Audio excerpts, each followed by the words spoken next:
कृष्ण कृष्ण हरे हरे, हरे राम हरे राम, राम राम हरे हरे, हरे कृष्ण कृष्ण कृष्ण हरे हरे, हरे राम राम राम हरे हरे, हरे कृष्ण कृष्ण कृष्ण हरे हरे, हरे राम राम राम हरे हरे, हरे कृष्णा कृष्ण कृष्ण हरे हरे, हरे राम राम राम हरे हरे, हरे कृष्णा कृष्ण कृष्ण हरे हरे, हरे राम राम राम हरे हरे, हरे कृष्णा कृष्ण कृष्ण हरे हरे, हरे राम राम राम हरे हरे, हरे कृष्णा कृष्ण कृष्ण हरे हरे, हरे राम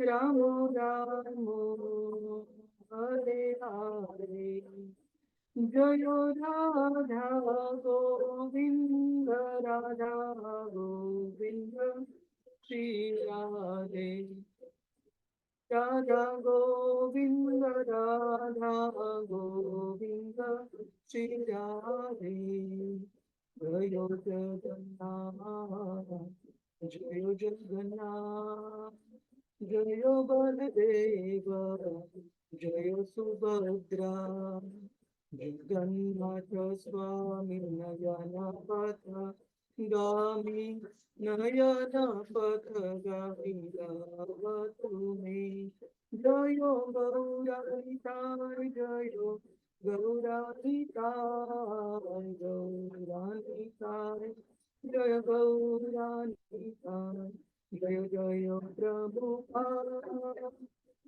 प्रभुपाद प्रभुपाद प्रभुपाद, जय जय गुरुदेव गुरुदेव गुरुदेव गुरुदेव, हरिनाम संकीर्तन की जय, श्रील प्रभुपाद की जय।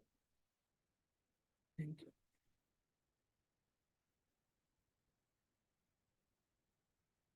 ओम नमो भगवते वासुदेवाय,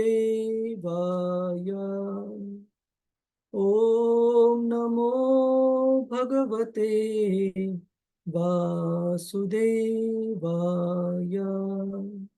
ओम नमो भगवते वासुदेवाय, ओम अज्ञानतिमिरन्धस्य ज्ञानाञ्जनशलाकया चक्षुरुन्मिलितं येन तस्मै श्रीगुरवे नमः। नमः ॐ विष्णुपदाय कृष्णप्रेष्ठाय भूतले श्रीमते भक्तिवेदान्त स्वामिन् इति नामिने, नमस्ते सरस्वते देवे गौरवाणी प्रचारिणे निर्विशेष शून्यवादी पाश्चात्य देश तारिणे जय श्री कृष्ण चैतन्य प्रभु नित्यानंद श्री अद्वैत गदाधर श्रीवास आदि गौर भक्त वृंद। हरे कृष्ण कृष्ण कृष्ण हरे हरे हरे राम राम राम हरे हरे। हरे कृष्णा। सारे भक्तों का स्वागत है आज की इस उपदेशामृत चर्चा सत्र में। तो हमने पिछले बार उपदेशामृत की जो प्रस्तावना है उस पर चर्चा की थी। किसी को याद है क्या हमने कहा था?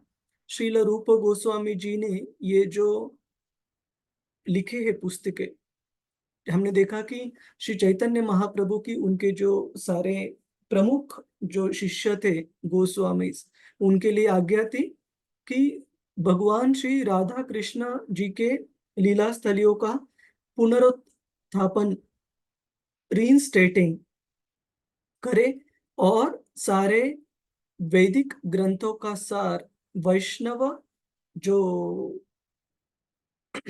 सिद्धांत है उसके अनुसार भक्तों के एप्लीकेशन के लिए, भक्तों के भक्तिमय जीवन के लिए, पालन के लिए वो पुस्तकें लिखे। तो इसके लिए हम देखते हैं कि वैष्णव सिद्धांतों के आधार पर श्रील रूप गोस्वामी जी ने अच्छे से किताबें हमें प्रस्तुत की हैं, जिसमें से दो मुख्य किताबें भक्ति रसामृत सिंधु और उपदेशामृत, ये श्रील प्रभुपाद जी ने विशेष तौर पर हमारे अभ्यास क्रम के लिए दिए हैं। तो क्या क्या प्रयोजन था श्रील रूप गोस्वामी जी का यह पुस्तिका लिखने के लिए? ऐसा दोनों भक्ति रसामृत सिंधु और उपदेशामृत, लेकिन विशेषतः क्योंकि हम उपदेशामृत की बात कर रहे हैं तो ये छोटी सी पुस्तिका लिखने के पीछे उनका हेतु क्या था? वंदना तलरेजा माता जी, हरे कृष्णा। हरे कृष्णा प्रभु जी, दंडवत प्रणाम प्रभु जी। दंडवत माता जी। उनका उद्देश्य यही था कि राधा कृष्ण की लीलाओं का अच्छे से समझना, उनका कृष्ण विज्ञान का समाज को कृष्ण विज्ञान का ज्ञान देना। हाँ, देखिए ये जो पुस्तकें है ना, भक्ति रसामृत सिंधु और उपदेशामृत सिंधु, विशेषतः किन के लिए लिखी है? बाहर के लोगों के लिए नहीं लिखी। ऑफ कोर्स ऐसे नहीं कि उन्होंने पढ़ना नहीं चाहिए, बिल्कुल पढ़ सकते हैं, कृष्ण भावना को प्राप्त कर सकते हैं, लेकिन विशेषतः ये पुस्तकें भक्तों के लिए लिखी है ना, जो पहले भक्ति मार्ग में है, लेकिन भक्ति मार्ग में होने के बाद शुद्ध भक्ति स्तर को कैसे प्राप्त किया जा सकता है, भक्ति के नियमों का किस तरीके से पालन करना चाहिए, ये बताने के लिए श्रील रूप गोस्वामी जी ने ये पुस्तकें लिखी है। इसका मतलब जो जिन्हें भक्ति के बारे में थोड़ा बहुत पता है, उन भक्तों को भक्ति के नियमों का अच्छे से किस प्रकार से आकलन हो, ताकि उन नियमों का पालन कर कर वो शुद्ध भक्ति के स्तर पर पहुंच सके, ये उनका प्रयोजन है ना। तो शुद्ध भक्ति के स्तर को प्राप्त करवाना भक्तों को, और भक्ति के नियमों का अच्छे से पालन करवाना, विशेषतः साधना भक्ति। क्यों साधना भक्ति पर विशेष तौर से जोर दिया गया है? क्योंकि हम में से ज्यादातर भक्त साधना भक्ति के स्तर पर है ना। तो और उसी स्तर पर ज्यादा से ज्यादा इन निर्देशों की, इन उपदेशों की जरूरत पड़ती है, क्योंकि एक बार व्यक्ति अगर भाव स्तर पर चला जाए तो उसको पुश करने की जरूरत नहीं। जैसे छोटा बच्चा है, उसको जब किंडरगार्टन में रहता है, फर्स्ट में रहता है, सेकंड में रहता है, तब ज्यादा माँ और घर वालों को उसको स्कूल भेजने के लिए प्रयास करना पड़ता है। एक बार बच्चा 7th 8th 9th 10th पे चला जाए तो 10th के बच्चों को छोड़ने के लिए माँ नहीं जाती है स्कूल। क्यों? क्योंकि उसको उतनी समझ आ गई रहती है कि मुझे अगर बोर्ड एग्जाम्स अच्छे से क्लियर करने हैं तो मुझे स्कूल जाना पड़ेगा। इनफैक्ट कभी कभी ऐसे हो जाता है कि बच्चा अगर पढ़ाई में काफी अच्छा हो तो घर वालों को कभी बोलना पड़ता है कि अभी तबीयत ठीक नहीं है, वातावरण ठीक नहीं है, तो आज के दिन रहने दो, लेकिन फिर भी वो जाने की सोचता है। उसी तरह जो भाव भक्ति के स्तर पर जो भक्त है, उनको भक्ति के नियमों का जो पालन है, स्वाभाविकता है, वो आ जाता है उनमें, उनको विशेषतः पुश करने की जरूरत नहीं रहती। तो इस पर हमने चर्चा की थी। और जो उपदेशामृत पुस्तिका है, उसके 4 विभाग है अलग अलग। जैसे पहले विभाग में 6 प्रकार के आवेश बताए गए हैं कि भक्ति के नियमों के पालन में 6 प्रकार के आवेश को नियमन करना, नियंत्रण करना भक्तों के लिए कैसे बहुत बहुत जरूरी है। क्योंकि इन 6 प्रकार के आवेशों का अगर हम नियंत्रण में नहीं रखेंगे तो क्या हो जाएगा नतीजा, पुण्यवती माता जी? अगर इन 6 आवेशों को हम उस पर ध्यान नहीं देंगे तो क्या हो जाएगा? आप म्यूट पर हैं। जी हरे कृष्णा प्रभु जी। धन्यवाद।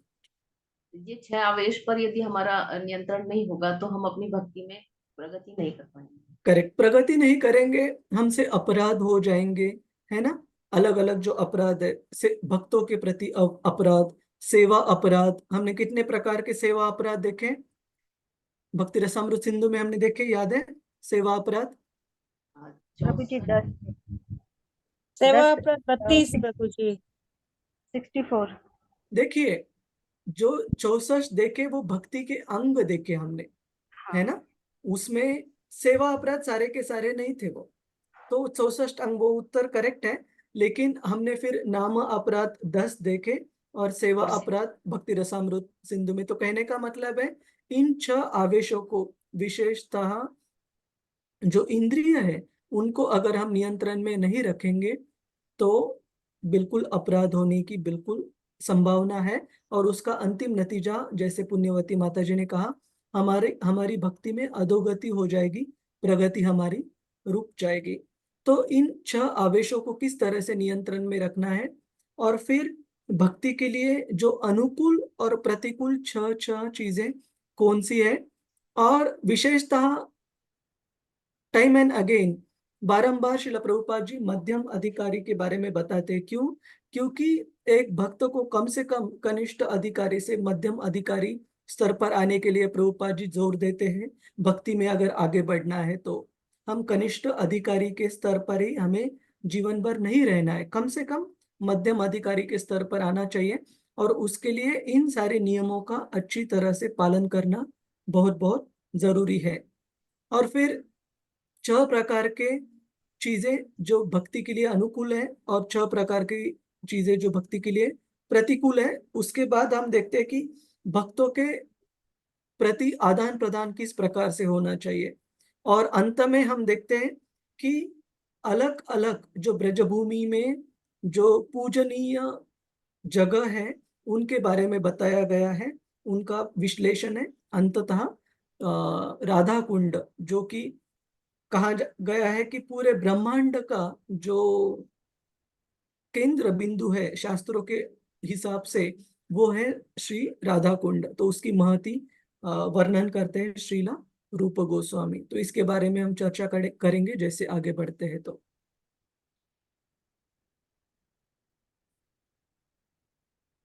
और श्रीला प्रभुपाद जी प्रस्तावना में एक सुंदर वाक्य उन्होंने दिया है, advancement in Krishna consciousness depends on attitude of the follower. इसका मतलब है कृष्ण भावना में प्रगति एक भक्त के दृष्टिकोण के ऊपर डिपेंड करती है।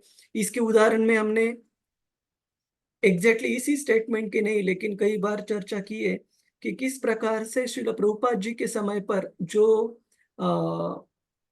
हाउस होल्डर्स, जो गृहस्थ जीवन में श्रील प्रभुपाद जी के जो भक्त थे, उनका प्रभुपाद जी के प्रति समर्पण इतना था कि गुरु की आज्ञा लिटरली 100% समर्पित होके तुरंत करने की कोशिश करते थे। जिस प्रकार से हमने देखते हैं कि 3 जो गृहस्थ फैमिलीज थी, उनको श्रील प्रभुपाद जी ने यूएस से इंग्लैंड भेजा 1970, 1969 और 70 में कृष्ण भावना का प्रचार प्रसार करने के लिए ना कोई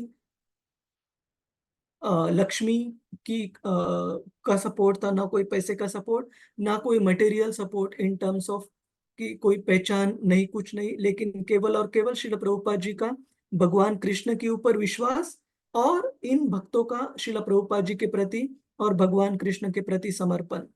तो देखते हैं इसी वजह से इन भक्तों की जो कृष्ण भावना में प्रगति थी वो काफी जल्दी से हो गई कि श्रील प्रभुपाद इस पृथ्वी पर जब वो कृष्ण भावना का प्रचार प्रसार करने लगे पाश्चात्य देशों में, तो लगभग 1965 जब वो सितंबर में पहुंचे अमेरिका, और 1966 में अगस्त में जब उन्होंने इस्कॉन की स्थापना की एक साल बाद, तब से लेके नवंबर 1977 नवंबर 1977 मतलब लगभग 12 साल श्रील प्रभुपाद जी इस पृथ्वी पर थे कृष्ण भावना का प्रचार प्रसार करते वक्त। लेकिन इस छोटे से समय में जिन भक्तों ने भी पूरे समर्पण से श्रील प्रभुपाद जी को अपनी सेवा अर्पण की, वो भगवान के शुद्ध भक्त बन गए।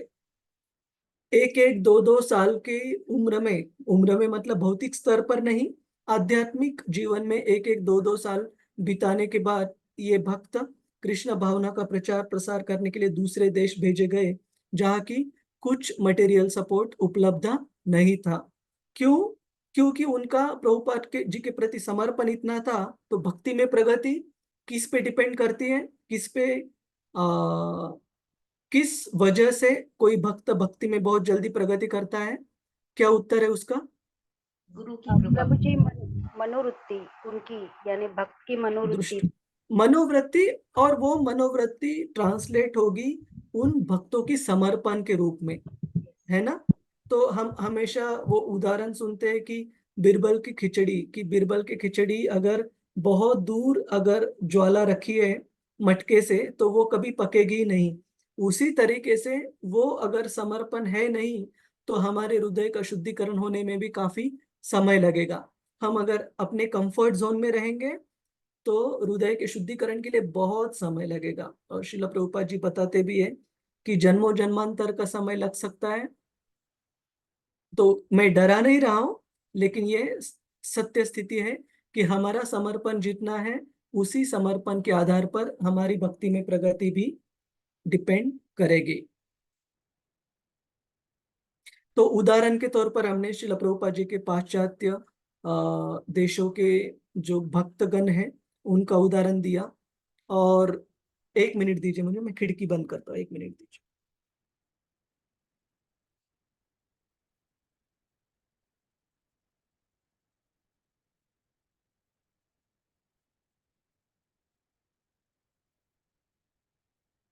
और ये सारे भक्त चार जो नियम है, रेगुलेटिव प्रिंसिपल्स, उन नियमों का भी पालन पहले नहीं होता था स्वाभाविक तरीके से, जो जिस जीवन के लिए वो यूज टू थे, अकस्टम थे। लेकिन उस स्थिति से लेके शुद्ध भक्ति के स्तर पर आने में बहुत जल्दी वो आ चुके, क्योंकि उनका अपने गुरु के प्रति और उनके निर्देशों के प्रति समर्पण था। तो ये चीज हमें हमेशा याद रखनी चाहिए। हमें भी भगवान कभी जल्दबाजी नहीं करेंगे, कभी पुश नहीं करेंगे। हम जिस समर्पण से भगवान कृष्ण को प्राप्त करना चाहेंगे उसी स्पीड के साथ भगवान कृष्ण भी हमें उनकी तरफ लाने की कोशिश करेंगे। किसी को भी जबरदस्ती भगवान नहीं करते।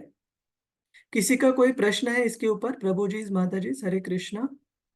मुझे सारे भक्त यहाँ पर, 1 मिनट, सारे विंडोज दिखने के लिए कुछ है क्या? सारे भक्तों को एक साथ मैं देख सकूं? ठीक है। प्रभु जी श्री हरिप्रिया आप म्यूट पर है रति रूपम। क्या कहा आपने? श्री हरिप्रिया माता जी बाहर है, ऐसा ठीक है, उनका मैसेज आया था। ठीक है, ठीक है, चलेगा, हम आगे बढ़ते हैं।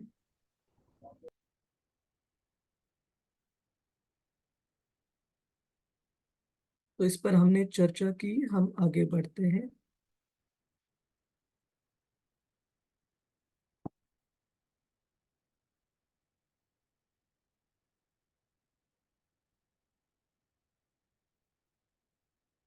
तो कोई पढ़ना चाहेगा? रतिरूपा माता जी, आपको पढ़ना है ये? शिल प्रभुपाद, हरे कृष्णा प्रभु जी, दंडवत प्रणाम। शिल धन्यवाद। प्रभुपाद कृष्ण भावनामृत में व्यक्ति के दृष्टिकोण के बारे में बताते हैं कि हम पहले ही इतने दूर आ चुके हैं कि हमने भौतिकवादी मूल्यों से, एक मिनट प्रभु जी, हम्म, हाँ, हमने भौतिकवादी मूल्यों से मुंह मोड़ लिया है, अपना सिर मुड़वा लिया है और धोती और तिलक पहन लिया है। तो क्यों न हम पूरी राह पर चले और पूरी तरह से कृष्ण के प्रति समर्पण कर दें। कम से कम हमें उसके लिए प्रयास तो करना ही चाहिए। श्री प्रभुपाद ने उदाहरण दिया कि यदि कोई छात्र शीर्ष ग्रेड में परीक्षा उत्तीर्ण करने का प्रयास करता है तो उसे कम से कम उत्तीर्ण ग्रेड मिलेगा, लेकिन अगर हम वह केवल पास होने का लक्ष्य रखता है तो उसके असफल होने की संभावना है। श्री प्रभुपाद व्याख्यान दिनांक 17/1/1971। धन्यवाद। आगे आगे बढ़ने से पहले रुकते हैं। तो प्रभुपाद जी कह रहे हैं कि कोई शिष्य, कोई विद्यार्थी अगर शीर्ष ग्रेड मतलब सबसे उच्च स्तर की क्लास में उत्तीर्ण होने के लिए प्रयास करेगा, जैसे डिस्टिंक्शन के लिए अगर कोई ट्राई करेगा तो कम से कम वो परीक्षा उत्तीर्ण तो होगा। लेकिन अगर कोई केवल एग्जाम पास करने के लिए प्रयास करता है तो काफी संभावना है कि वो असफल भी, फेल भी हो सकता है। तो इसीलिए भक्त ने चाहिए कि इसी जीवन में भगवान कृष्ण को प्राप्त करने के लिए हमने प्रयास करना चाहिए। क्यों? यानी प्रभु जी शीर्ष ग्रेड यानी 35% ना? नहीं, शीर्ष ग्रेड मतलब टॉप क्लास। अच्छा, टॉप टॉप क्लास। क्लास, हाँ। उत्तीर्ण ग्रेड मतलब 35%। ओके। ओके। तो हमने, इसका मतलब हमारे लिए क्या है? भक्तों को चाहिए कि हमारा कन्विक्शन, हमारा प्रयास होना चाहिए इसी जीवन में हम भगवान को प्राप्त करें। तो हम भक्ति में अच्छे से आगे बढ़ेंगे। अगर हमारा है कि चल रही है, चलने दो, तो धीरे धीरे चल रही है, लेकिन हमें पता नहीं कि मृत्यु कभी भी आ सकती है। और अगर भक्ति में परिपूर्णता प्राप्त करने से पहले मृत्यु ने हमें पकड़ लिया तो फिर से इस भौतिक जीवन में आना पड़ेगा। और आप कहोगे कि भौतिक जीवन में आया तो क्या हुआ, भक्ति फिर भी कंटिन्यू करेंगे। लेकिन इतना आसान नहीं है प्रभु जी, माता जी। क्यों? क्योंकि एक माता के गर्भ से लेके अभी तक माया हर समय इतने सारे प्रलोभन देती है हमें। तो डिस्ट्रैक्ट होने का, डाइवर्ट होने का काफी सारा मौका है। डिस्ट्रैक्शन को हम हिंदी में क्या कहते हैं? राह खो बैठना, किसी और गलत रास्ते पर जाना। उसकी संभावना बहुत बहुत ज्यादा है इस भौतिक जीवन में। तो माया माया शक्ति से हमेशा हमें एक पॉजिटिव फियर, एक डर होना चाहिए कि भगवान की माया शक्ति बहुत बहुत दूर ज्यादा दुष्कर है, उसको पार कर पाना बहुत मुश्किल है। तो इसके लिए एक होशियार, एक इंटेलिजेंट भक्त वही है जो कि इसी जीवन में भगवान को प्राप्त करने के लिए प्रयास करते हैं, अपनी साधना भक्ति से, सेवा से और अपनी समर्पण से। तभी हमें भक्ति प्राप्त होगी। अगर हम बहुत रिलैक्स रहेंगे कि भक्ति भी चल रही है, भौतिक जीवन भी साथ साथ साथ चल रहा है, तो फिर बहुत बहुत लंबा समय लगेगा हमें शुद्ध भक्ति के स्तर पर आने के लिए। और अंततः आप में हम सभी एक चीज के ऊपर ध्यान दे सकते हैं कि सारी दूसरी जो भी चीजें हम कर रहे हैं, जॉब है, करियर है, सोशल कनेक्शन है, सोशल लाइफ है, और बाकी भी जो पारिवारिक जिम्मेदारियां हैं, अंततः भागवतम कहता है कि इन सारे जिम्मेदारियों का उतना ही महत्व है जितना हम इन जिम्मेदारियों का पालन करके भगवान को प्रसन्न कर सके। अगर भगवान प्रसन्न नहीं होते, सम सिद्धिर हरितोषणम, कौन सा श्लोक है वो? श्रीमद् भागवतम सेकंड कैंटो, और जो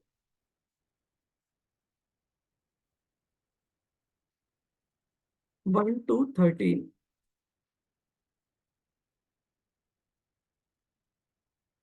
अतः पुंभिर्द्विज श्रेष्ठ वर्णाश्रम विभागशः स्वानुस्थितस्य धर्मस्य संसिद्धिर हरितोषणम। कि हम जो भी हमारे वर्ण और आश्रम से दी गई जिम्मेदारियां है, जो वो उन जिम्मेदारियों का पालन करना उसी स्तर तक सक्सेसफुल सफल है जिस स्तर तक उन जिम्मेदारियों का पालन कर कर हम भगवान हरि को प्रसन्न कर पाए। नहीं तो अगर भगवान कृष्ण को नहीं कर पाते, हम चाहे अच्छे माता बन रहे, अच्छे पिता बन रहे, अच्छे बेटे या बेटा बन रहे, बेटी या बेटा बन रहे, लेकिन इन सारे जिम्मेदारियों का उतना ही महत्व है जितना हम भगवान कृष्ण को प्रसन्न कर पा रहे इन सारे जिम्मेदारियों का पालन करके। नहीं तो कुछ ज्यादा महत्व नहीं है। अक्सर युवा ब्रह्मचारी भौतिक जीवन के कठिन परिश्रम से तरोताजा होकर उत्साह से भरे होते हैं, लेकिन कुछ समय बाद वे वह ताजगी खो सकते हैं।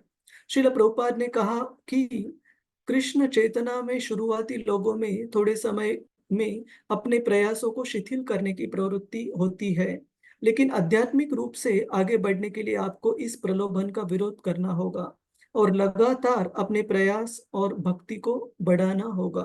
श्रील प्रभुपाद लीलामृत चैप्टर 19, ये शायद पढ़ा था हमने आप पिछले बार। जी जी प्रभु जी।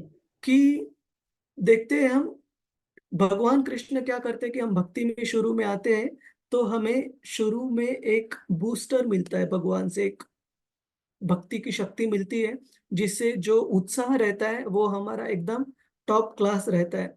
लेकिन धीरे धीरे जब भक्ति में हम स्थिर होते हैं, हमें ऐसी गलत फहमी हो जाती है, गलत विश्वास हो जाता है कि अभी हमें सब चीजें पता चल गई है, क्या करना है क्या नहीं है, तो फिर बिजनेस एज यूजुअल BAU हो जाती है, जो हम व्यावसायिक टर्म यूज करते हैं, जिसमें फिर भक्ति हमारी शिथिल हो जाती है। कि श्रील प्रभुपाद जी के पुस्तकों को नियमित रूप से अभ्यास करना, हरे कृष्ण महामंत्र जप करते वक्त भी क्या हम नंबर गिन रहे, बस माला कंप्लीट हो रही है, या सही में उस पर ध्यान देने का कम से कम प्रयास तो कर रहे हैं। अगर वो प्रयास भी नहीं कर रहे तो कैसे अपेक्षा कर सकते हैं हम भगवान कृष्ण हमें ध्यान देंगे और हमारे हृदय स्वच्छता के लिए खुद भी प्रयास करेंगे। तो कम से कम वो प्रयास तो हमारा हमेशा होना चाहिए कि ये हरे कृष्ण महामंत्र मतलब हमारी भगवान को प्रार्थना है हमारे हृदय शुद्धिकरण के लिए, उनकी सेवा में हमें जोड़ने के लिए। तो बहुत बहुत ध्यान देकर अगर हम भक्ति की हर एक क्रिया करेंगे प्रभु जी माता जी, तो हमारी जो चेतना रहेगी, हमारा जो उत्साह रहेगा वो हमेशा बना रहेगा।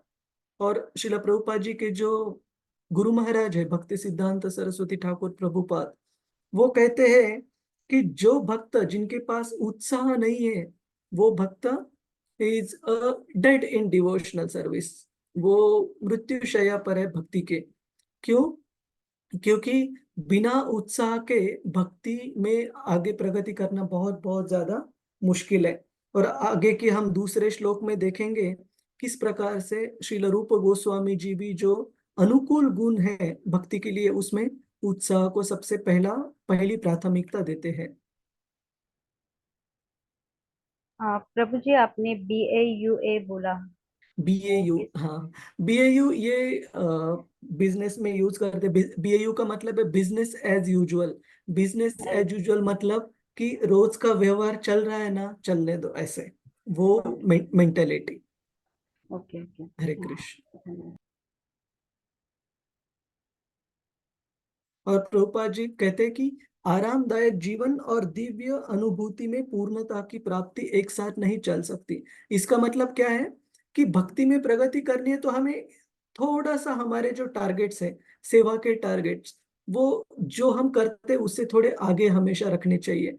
ऐसे नहीं कि समझो कोई अगर पुस्तक वितरण के लिए जाता है और 10 पुस्तकें वितरित हो रही है, तो उन्होंने प्रयास करना चाहिए कि मेरा टारगेट मैं 12 रखूं, 13 रखूं, 14 रखूं। अगर 10 पुस्तकें वितरण हो रही है और हम हमारा टारगेट 8 रखेंगे तो हम 10 के लिए भी प्रयास नहीं करेंगे, धीरे धीरे कंफर्ट जोन में चले जाएंगे। उसी प्रकार से जब हम माला करते हैं हरे कृष्ण महामंत्र की, तो अगर 16 माला नियमित रूप से अच्छे से हो रही है तो हमने प्रयास करनी चाहिए कि कम से कम 1-2 माला से मैं धीरे धीरे बढ़ाने का सोचूं, और उससे और अच्छे से करने का सोचूं भक्तों के साथ माला की, तो और भी बेहतर है। इस प्रकार से हर एक भक्ति की चीज में हमने और अच्छा एक्सेलेंस और अच्छे से अच्छे किस प्रकार से किया जा सकता है उसकी तरफ ध्यान देना चाहिए, नहीं तो हम एकदम लैक्स हो जाएंगे। लैक्स मतलब बहुत ढीले शिथिल हो जाएंगे हमारी भक्ति की क्रियाओं में। प्रभु जी, ये पूछना था कि अगर हम 16, 17, 18 माला करते हैं, यानी 16 के ऊपर, तो फिर उसी नियम को हमें कंटिन्यू करना है ना? अगर हमने 18 किया तो 18 तक देखिए, आना ही पड़ेगा। नहीं नहीं, वही हमने खुद नियम नहीं बनाने चाहिए, ठीक है। ओके। खुद नियम बनाने की दिक्कत, आप करने को चाहे रोज 25 भी कीजिए, उसमें दिक्कत नहीं है, लेकिन नियमों को मत चेंज कीजिए। क्यों? क्योंकि ये 16 माला प्रभुपाद जी ने कुछ उनके सोच, कुछ जजमेंट के अनुसार वो नियम दी।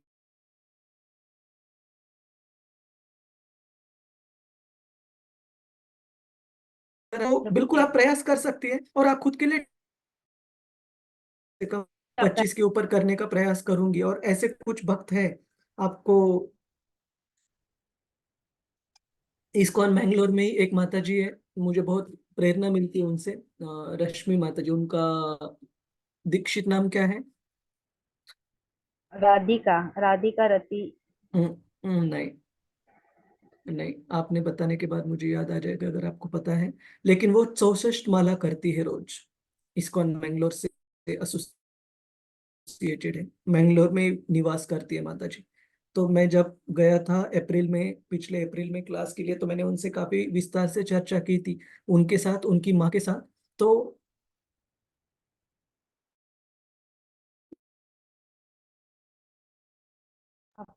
प्रभु जी, आपका नेटवर्क ठीक नहीं है।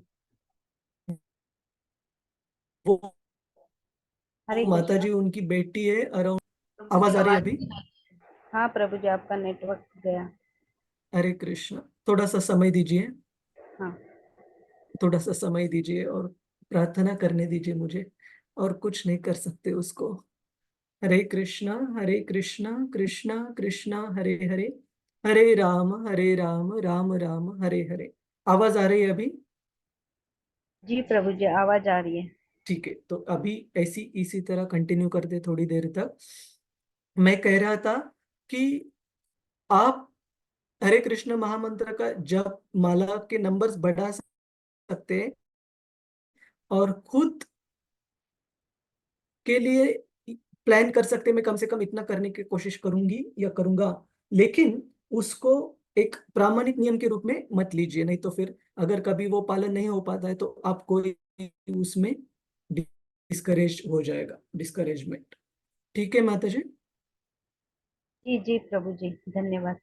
ठीक, हरे कृष्ण, हम आगे बढ़ते हैं। तो ये रश्मि माता जी का उदाहरण जो मैं दे रहा था, इस्कॉन मैंगलोर से एसोसिएटेड है, वो उनकी वो रोज 64 माला करती है, उनकी माँ रोज 32 माला करती है। तो बहुत अच्छे से, और वो जॉब भी करती है माता जी, लेकिन उन्होंने 64 माला जब शुरू किया धीरे धीरे, तब वो कॉलेज में ट्रेनिंग एंड प्लेसमेंट ऑफिसर करके जॉब करती है।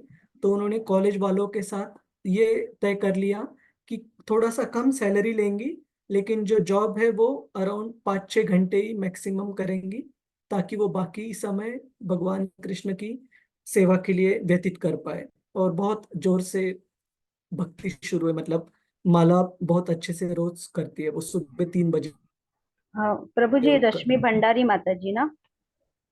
Yes, correct correct. तो वो उनका, मुझे बहुत अच्छी लगती है। हाँ, मुझे भी काफी प्रेरणा मिलती है उनको देखकर।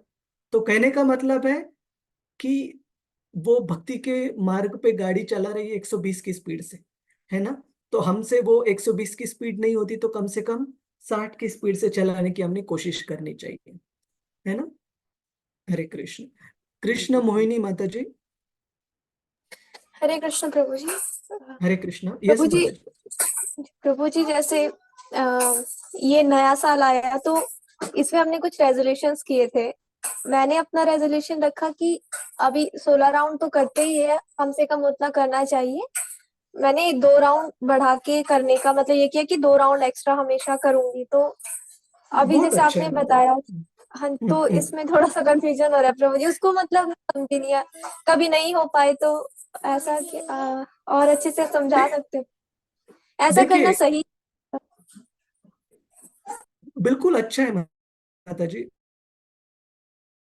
आप एक्स्ट्रा माला कर रहे हैं, बिल्कुल अच्छा है। बस कभी कुछ दिक्कत आ जाए, कम से कम 16 का तो मिनिमम टारगेट रखिए, उसके ऊपर जो भी होता है वो बोनस है ना? तो कुछ इसमें गलत कुछ नहीं है, ठीक है? बस खुद को कोसिएगा मत, don't get discourage by any chance if sometimes you are not able to keep that vow of going above 16, कम से कम 16 के लिए लेकिन जरूर प्रयास करिएगा, ठीक है? कृष्ण जी मोहिनी माता जी जी।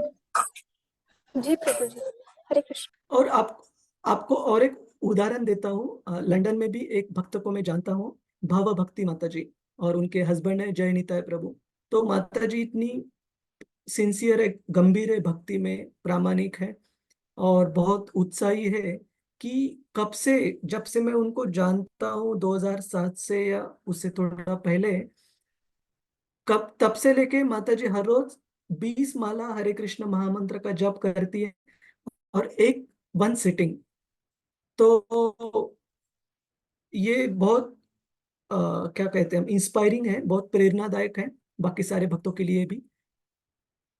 बस ये उसमें सिर्फ एक ध्यान रखना है कि कभी भी हमें प्राउड नहीं फील करना है, we should never be proud of spiritual achievement. हमें हमेशा नम्रता के साथ भगवान को प्रेम पूर्वक अपनी जो भक्ति है वो अर्पण करनी चाहिए, क्योंकि जैसे हम हमेशा चर्चा करते हैं, भगवान कृष्ण को भक्त के हृदय में अभिमान अच्छा नहीं लगता, भगवान तुरंत उसको दुरुस्त करने के लिए कोशिश करते, अरेंजमेंट करते, जैसे उन्होंने इंद्र के लिए की थी, इंद्र पूजा के बाद। अगर फिर से आवाज ठीक से ना आए तो बताइएगा रति रूपा माता जी। जी जी प्रभु जी। तो हम पहले श्लोक के साथ शुरू करते हैं, कृपया दोहराने की कोशिश कीजिएगा, और ये एज इट इज मत पढ़िएगा क्योंकि इसमें थोड़ा सा गड़बड़ है संस्कृत में। एक मिनट दीजिए मुझे,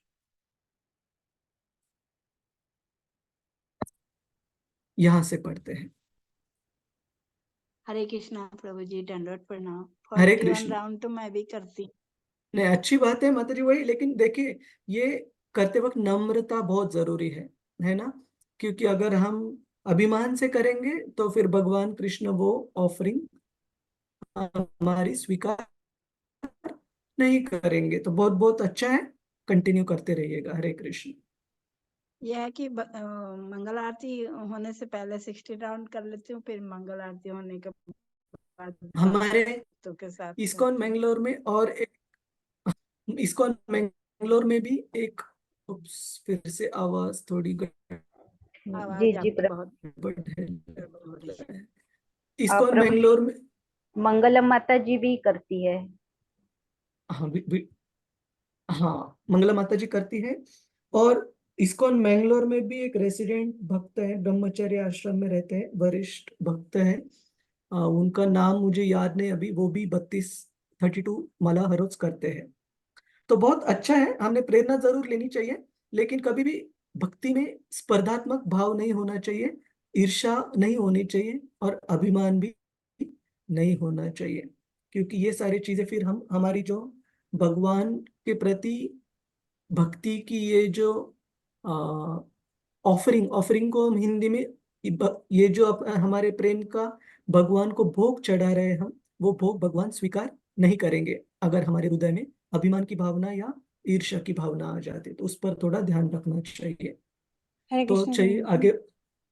हरे कृष्णा। यस हरे माता जी। कृष्ण प्रभु जी, मैंने बुक में पढ़ा था एक बार कि हम्म भगवान श्री चैतन्य महाप्रभु है ना, उन्होंने अपने भक्तों को हम्म बोला कि भाई मैं उसके घर जाऊंगा जो मुझे 1 लाख देगा। तो सब भक्त डर गए कि हम कहाँ से लाएंगे, हम तो जितना कमाते हैं उतना खर्च हो जाता है। तो वो समझ गए उनके मन की बातें, बोला भाई नहीं, मैं वो नहीं बोलता हूँ, पैसा वैसा नहीं बोलता हूँ, मैं तो बोलता हूँ जो 64 माला करेगा ना मैं उसके घर जाऊंगा। तो देखो, सभी हाँ। भक्तों ने 64 माला करना चालू कर दिया। तो वहां से मुझे प्रेरणा मिली कि भाई 64 माला तो बस करना ही करना है, कैसे भी ट्राई करूंगी मैं तो 192 तक जाने की। तो मैं करती हूँ 64 मैक्सिमम टाइम मोस्टली, लेकिन बताती अच्छी नहीं बात है। हूँ, नहीं, सभी हाँ बात भाई, निकली है चलेगा। तो बता रही हूँ। नहीं, बहुत अच्छी बात है माता जी, और इसी भावना में कीजिए जी, कि बस हमें प्रभु को ही इस पाना दुनिया है, को नहीं, वही हमें भावना है। भगवान को हाँ प्रसन्न, हाँ, करेक्ट, करेक्ट, जी जी करेक्ट, वो जी अच्छी जी। भावना है, बहुत अच्छी। हरे तो कृष्ण। चलिए आगे बढ़ते हैं, ये श्लोक हम कहेंगे।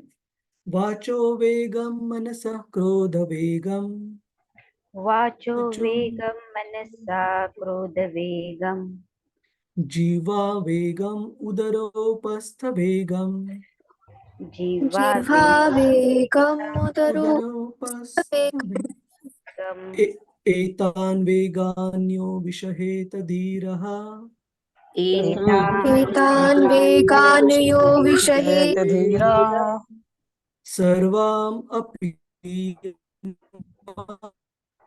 वाम पृथिवीं स माम शिष्य, पृथ्वीं च शिष्यामि सर्वांपि सर्वाणि शिष्य। पृथ्वीं सशिष्यामि।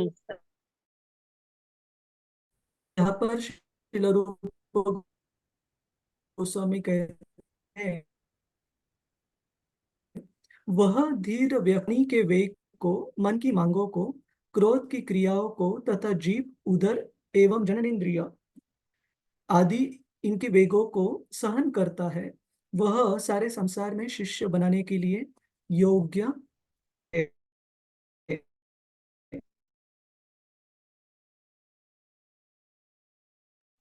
प्रभु जी आपका आवाज भी नहीं आ भक्तों के रहा है, नियमों के लिए। आपका कट कट के आवाज आ रहा है। माता जी मैं ज्यादा कुछ कर नहीं सकता, क्योंकि, अच्छा, हाँ, लेकिन ज्यादा कुछ कर नहीं सकता माता जी में, क्योंकि इंटरनेट कनेक्शन है, उसको बदलने का कुछ विधि हाथ में नहीं है। तो देखते हैं हम थोड़ी देर, नहीं तो फिर हमें रीस्केड्यूल करना पड़ेगा ये चर्चा। हरे कृष्ण प्रभु जी, यदि सारे वीडियोस ऑफ ठीक है, करेंगे तो बैंडविड्थ कम कंज्यूम होगी, तो यदि सभी एक बार वीडियो ऑफ करेंगे ना तो वॉइस आसानी से एक बार, ट्रांसफर हो एक बार पाएगी। प्रयास करते हैं, चलेगा, जी प्रभु जी, हरे चलेगा, कृष्ण। एक बार बंद कर, हरे कृष्ण, प्रयास करते हैं। फिर से अगर दिक्कत आती है सुनने में तो बताइएगा माता जी। हरे कृष्ण। अब आवाज ठीक है आपको? जी जी जी प्रभु जी अभी ठीक है।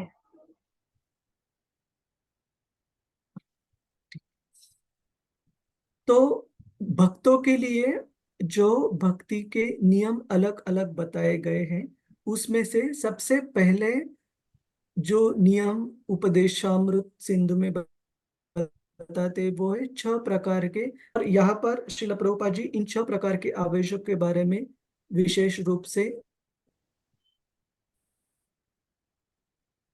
विस्तार से बताते हैं अपने तात्पर्य में, तो हम एक एक यहाँ पर कवर करेंगे। तो इसमें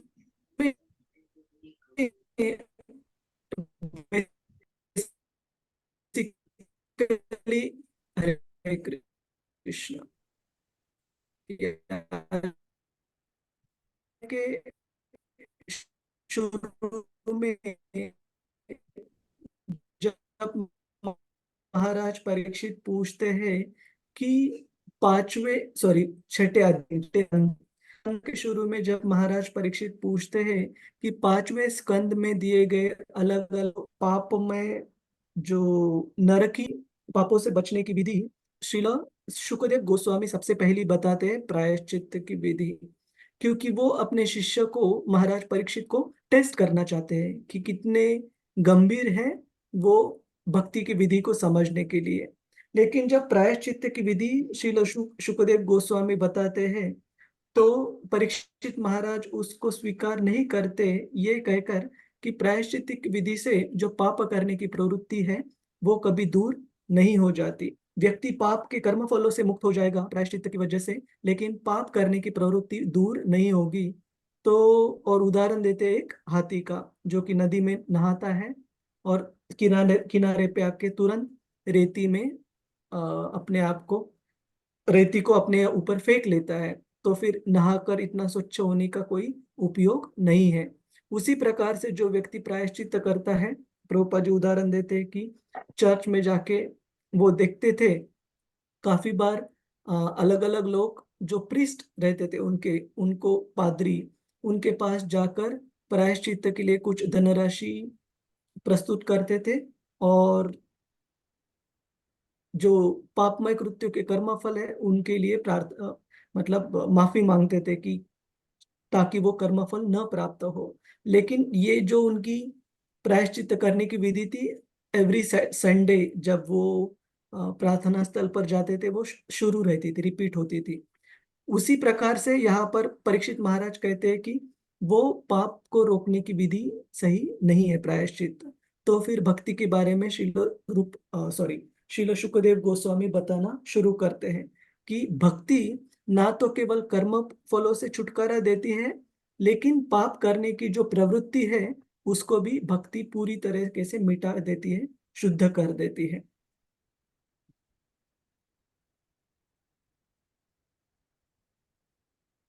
और प्रभुपाद जी बताते हैं कि कोई अगर इस शुद्धता मतलब कौन सी, केवल बाहरी रूप से नहीं लेकिन हृदय की शुद्धता, इस शुद्धता की विधि का नियमितता से, स्वच्छता की जो प्रक्रिया है इसका नियमितता से अगर कोई पालन करता है तो वह बीमार मतलब केवल भौतिक रूप से नहीं लेकिन विशेषतः आध्यात्मिक रूप से कभी वो बीमार नहीं रह पड़ेगा। मतलब इसका मतलब उसके मन में जो कंटेमिनेशंस को हम क्या कहते हैं हिंदी में? फालतू के विचार प्रभु जी। हाँ, और हरे शुद्ध कृष्णा प्रभु। हिंदी में कोई अनर्थ। हाँ, आवाज आ रही है मुझे आपको सर जी? आप कुछ यस बता यस पाएंगे? Yes yes. अनर्थ अनर्थ दूषित अशुद्ध प्रभु जी, दूषित। देश दूषित ये हाँ, जो जो दूषित चीजें हैं वो हृदय में नहीं आएंगी अगर हम हमेशा स्वच्छता के कुछ क्रियाओं को पालन करेंगे। और उन स्वच्छता की क्रियाओं के बारे में श्रील प्रभुपाद जी विशेषतः बताते हैं। तपस्या और ब्रह्मचर्य का अभ्यास करके, मन को नियंत्रित करके, इंद्रियों को नियंत्रित करके, दान में अपनी संपत्ति का त्याग करके। तो बेसिकली यज्ञ, दान और तपस्या, ये जो तीन कार्य भगवद गीता में हम देखते हैं, भगवान कृष्ण क्या कहते हैं इन तीन कार्यों के बारे में? हरे कृष्णा प्रभु जी। हरे कृष्णा पुण्यवती माता जी। यस माता जी। यज्ञ, दान और तप, ये तीन जो क्रियाएं हैं इनका कभी त्याग नहीं करना चाहिए। हाँ, बिल्कुल सही। इनका कभी त्याग नहीं करना चाहिए। और क्यों विशेषता से इन चीजों के बारे में बताया गया है? ताकि सारे भक्ति के जो नियम है प्रभु जी, माता जी, आप एक चीज अगर गौर करेंगे, ये सारे के सारे बने हैं हमारे चित्त को शुद्ध करने के लिए, ताकि भगवान का स्मरण हमें करने में दिक्कत ना हो, भगवान का स्मरण हम आसानी से कर पाए। तो यहाँ पर भी जो अलग अलग तपस्याएं बताई गई है, मन की तपस्या, शरीर की तपस्या, इंद्रियों की तपस्या, और संपत्ति का जो दान है वो भी किस लिए दिया जाता है? ताकि हमारी जो आसक्ति है उस लक्ष्मी के प्रति, संपत्ति के प्रति, वो भी नियंत्रण में रहे। हम इस चीज को हमेशा याद रखें कि ये जो धन संपत्ति है, ये संपत्ति भगवान विष्णु को बिलोंग करती है, और हम जो है इसका इस्तेमाल भगवान विष्णु के लिए, भगवान कृष्ण के लिए उनकी सेवा में करें, तो लक्ष्मी को नारायण जी के पास, अपने पति, उनके पति के पास फिर से लौटाना है। नहीं तो हम सेपरेटली अगर उसका उपभोग करने की इच्छा रखते हैं तो वो रावण जैसी मेंटेलिटी है। तो ये सारे नियमन जो बताए गए हैं, यज्ञ, दान और तप, ये केवल और केवल हमारे चित्त के शुद्धिकरण के लिए है, ताकि हम भगवान का स्मरण हमें इजी जाए, आसान रहे। हालांकि यदि कोई इतना भाग्यशाली है कि उसे किसी शुद्ध भक्त का साथ मिल जाए, तो वह कृष्ण चेतना के नियामक सिद्धांतों, अवैध यौन संबंध, मांस खाने से परहेज का पालन करके रहस्यमय योग प्रक्रिया द्वारा मन को नियंत्रित करने की सभी प्रथाओं को आसानी से पार कर सकता है। नशा और जुआ और प्रामाणिक आध्यात्मिक गुरु के निर्देशन में सर्वोच्च भगवान की सेवा में संलग्न होकर। इस आसान प्रक्रिया की सिफारिश श्रील रूप गोस्वामी द्वारा की जा रही है। इसका मतलब ये जो नियम बताए गए हैं, जो 4 आध्यात्मिक जीवन के नियमों का पालन करना, यह तो महत्वपूर्ण है, लेकिन इन नियमों को पालन करने के लिए जो शक्ति की आवश्यकता है, वो भक्ति की शक्ति तुरंत प्राप्त हो जाएगी अगर हम शुद्ध भक्तों का संग प्राप्त करते हैं, शुद्ध भक्तों के प्रति सेवा अर्पण करते हैं। तो इन नियमों का पालन करने के लिए जो शक्ति चाहिए, वो हमें, जो दृढ़ निश्चय चाहिए, वो हमें प्राप्त हो जाएगा। जैसे हम काफी सारे श्रील प्रभुपाद जी के शिष्यों के बारे में भी पढ़ते हैं, सुनते हैं, वो सारी पापमय क्रियाओं को आसक्त होने के बावजूद श्रील प्रभुपाद जी के सानिध्य में आकर उनको सेवा अर्पण कर कर उनको सारे नियमों का पालन करने की शक्ति प्राप्त हुई। जैसे हम देखते हैं क्रेजी पीटर का हमने उदाहरण देखा था, याद है आपको प्रभु जी, माता जी?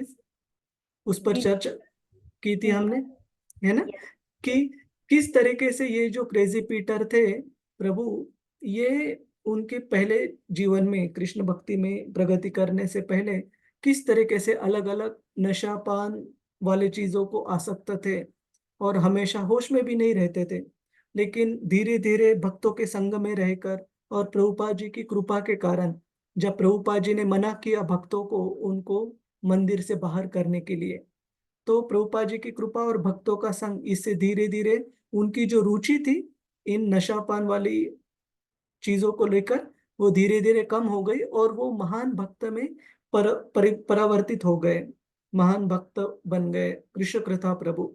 और अंत में उन्होंने भक्तिमय जीवन के लिए इतना बड़ा योगदान दिया अपना, सारे गोस्वामीज के लिटरेचर को अंग्रेजी भाषा में अनुवादित कर कर। तो 2 चीजें इस स्लाइड में हमने देखी, एक तो भक्ति के नियमों का पालन, और उन नियमों का पालन करने के लिए जो शक्ति चाहिए, जो दृढ़ निश्चय चाहिए, वो दृढ़ निश्चय प्राप्त करने के लिए शुद्ध भक्त का संग। ये 2 चीजें बहुत लाभदायक है। और शुद्ध भक्त का संग विशेषतः हम नारद मुनि जी के उदाहरण से सीखते हैं। क्या विधि है शुद्ध भक्तों का संग प्राप्त करने की? प्रभु जी, माता जी, श्री हरिप्रिया माता जी। शुद्ध भक्तों की सेवा करना प्रभु जी। हाँ हाँ, लेकिन किस प्रकार से? जैसे आप अभी दुबई अबू धाबी में स्थित हो संजय प्रभु, तो शुद्ध भक्त जी, की सेवा करना मतलब क्या हुआ? उनके संग में रह के उनकी सेवा करना, हाँ उनकी लेकिन, उनके साथ में। हाँ वाणी लेकिन देखिए, एक भक्त बताइए। तो जैसे जयपताका स्वामी महाराज कितने बार आ सकते हैं वो दुबई में, और कितने बार आपको मौका मिल सकता है उनके साथ रहकर उनकी सेवा करने का? हरे हरे कृष्णा। यस पुण्यवती माता जी। प्रभु जी, हम उनके आदेशों का पालन करके हम उनकी सेवा हाँ, correct.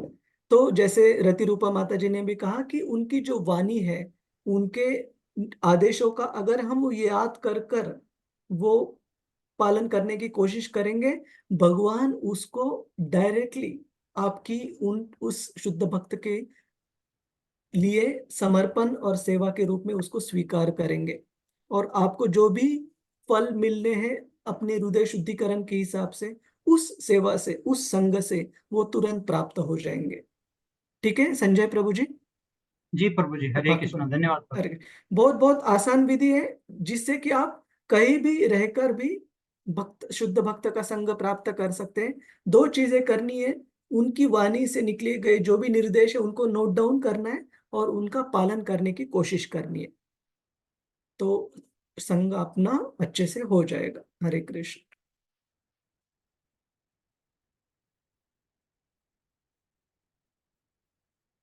Can we think of any examples from the scriptures?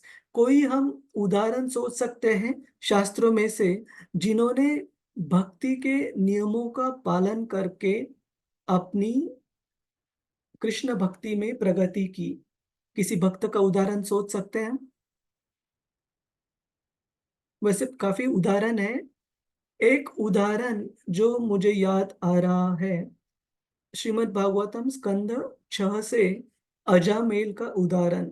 ज्यादातर लोग अजामिल का उदाहरण सोचते हैं कि हरिनाम की महिमा के लिए, जो कि बिल्कुल सही है, लेकिन क्या अजामिल को केवल नारायण महीने कहने से तुरंत भगवत धाम प्राप्त हो गया क्या? जब उन्होंने नारायण कर कर पुकारा अपने छोटे बच्चे को। आरती माता जी। नहीं प्रभु जी, हम्म।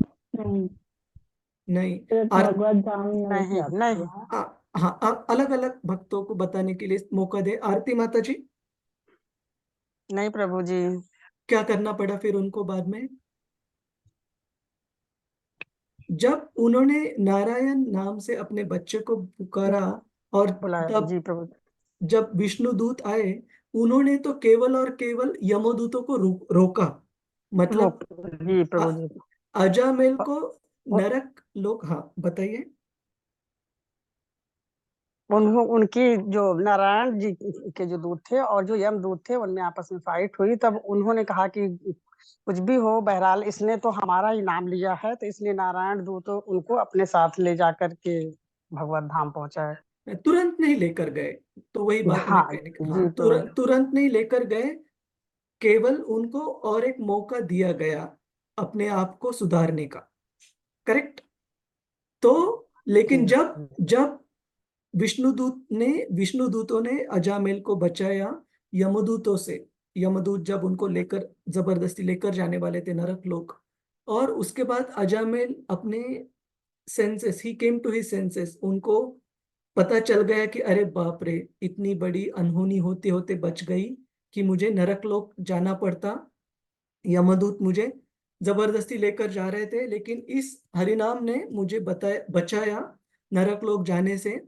तब ऐसे बताया गया है कि वो हरिद्वार गए और 20 साल तक, नियरली ही अबाउट 20 years, 20 साल तक वो एक भगवान विष्णु के मंदिर में रहे और वहां भक्ति की अच्छे से पालन किया, विष्णु मंदिर में रहकर हरिद्वार में। और फिर अंततः वो भगवत धाम लौट गए उस साधना भक्ति के बाद।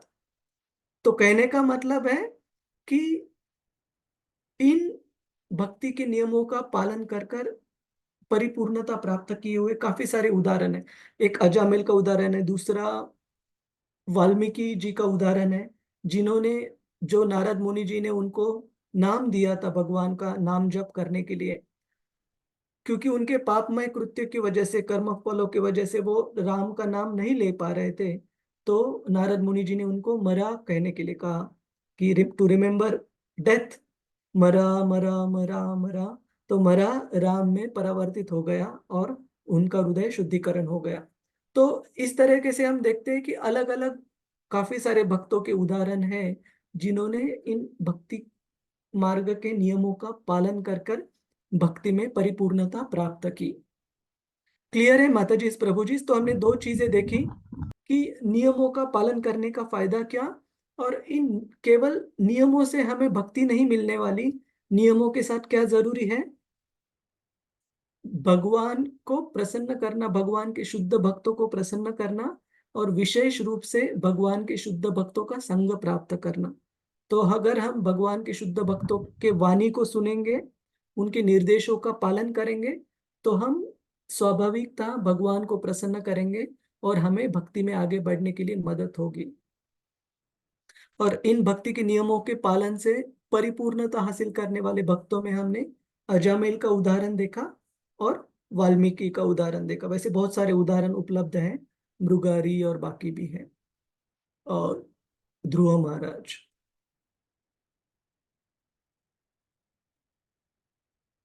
तो सबसे पहला जो आवेग जिसको नियंत्रण में रखना है, वो कहा गया है वाचो वेगम, बोलने की इच्छा पर नियंत्रण रखना। तो ये सारे जो आवेग हैं, इनको नियंत्रण रखने के लिए श्रील प्रभुपाद जी ने अपने तात्पर्य में बताया है कि हमें इन आवेगों को नियंत्रण रखने के लिए उस इंद्रिय का इस्तेमाल करना है भगवान कृष्ण की सेवा में।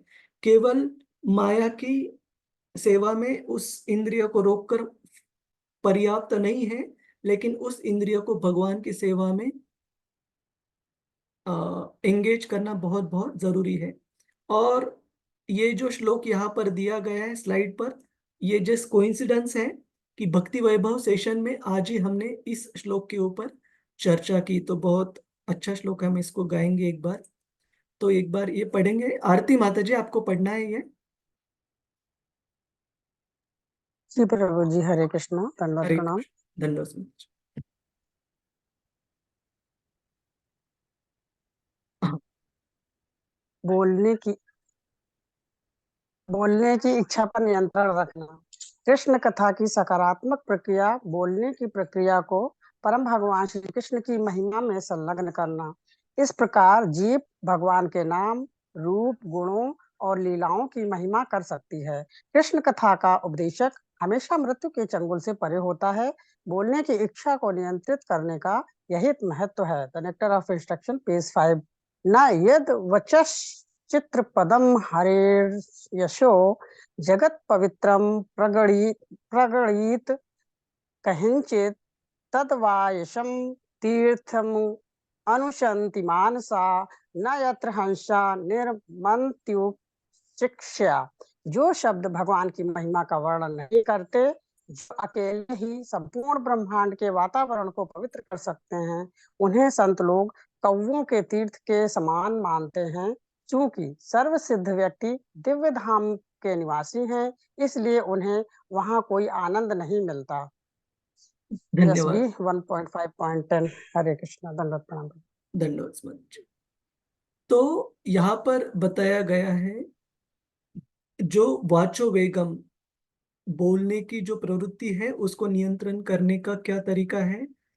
ऐसी चीजों के ऊपर ध्यान करो, ऐसी चीजों के ऊपर मन केंद्रित करो और ऐसी चीजों में अपने शब्द इस्तेमाल करो जो कि भगवान के नाम, रूप, इन सारे यशोगान के शब्द है। और इसके लिए यहाँ पर एक सुंदर श्लोक दिया गया है।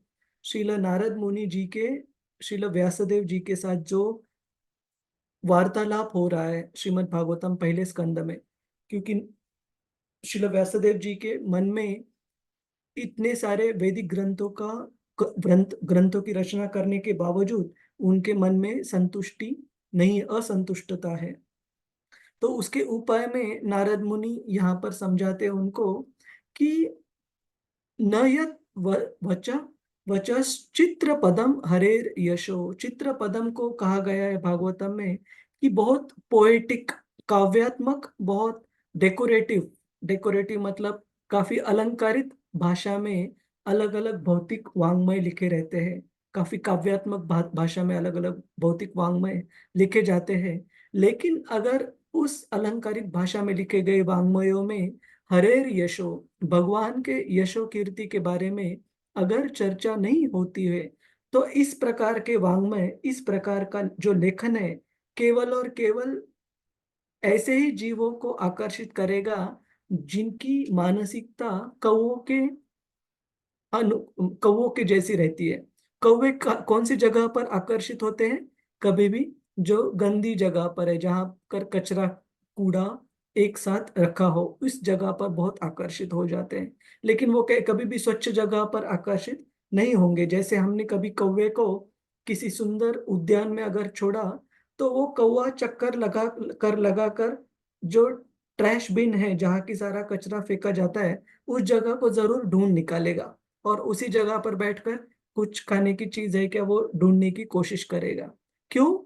क्योंकि उसकी मानसिकता, उसका जो आकर्षण है वो उस प्रकार से बनाया गया है प्रकृति के द्वारा।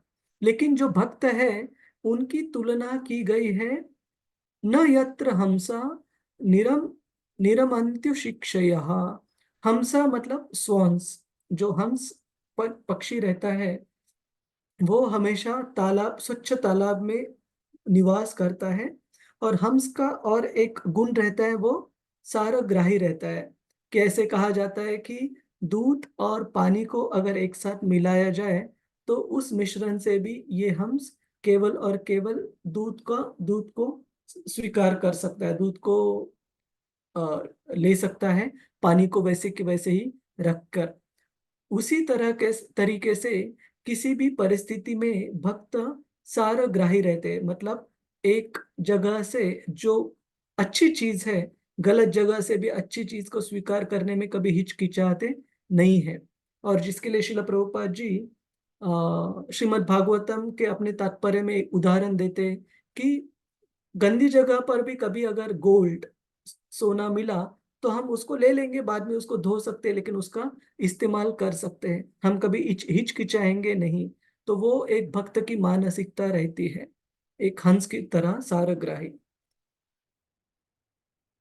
और जो मायावादी या जो ज्ञानी, स्पेसिफिकली मायावादी नहीं, लेकिन जो ब्रह्मवादी या ज्ञानी व्यक्ति है, वो सामान्यतः विश्वास करते हैं कि वो भी समझते हैं कि वाणी के गलत प्रकार के प्रयोग से हम केवल और केवल मृत्यु को आकर्षित कर रहे हैं, भगवान के काल रूप को आकर्षित कर रहे हैं, जो कि एक सर्प के समान है। जिस प्रकार से सर्प एक मेंढक जो फ्रॉग है उसके प्रति आकर्षित हो जाता है उसकी आवाज से, उसके डराव डराव करने की आवाज से, उसी प्रकार से कोई व्यक्ति जो भगवान के बारे में अपनी वाणी का इस्तेमाल नहीं कर रहा हो, वो व्यक्ति भी काल सर्प को आकर्षित कर लेगा, अपने मृत्यु को आकर्षित कर लेगा जल्दी ही अपने पास आने के लिए।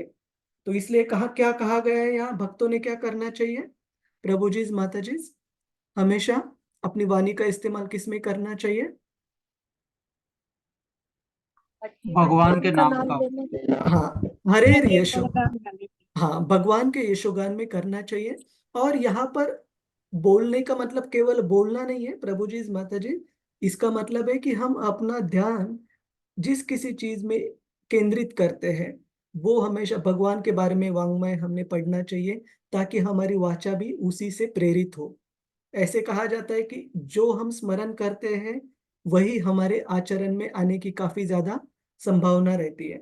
तो और स्मरण अच्छा होने के लिए हमें भगवान के प्रति वांग्मय जो लिखे गए हैं उनकी शरण लेनी चाहिए। हरे कृष्ण।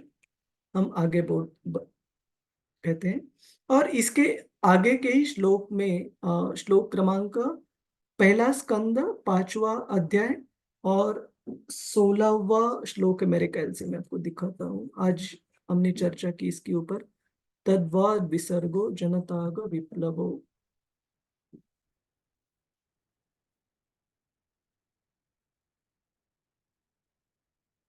सॉरी, 11वां, 16वां नहीं, 11वां, हाँ।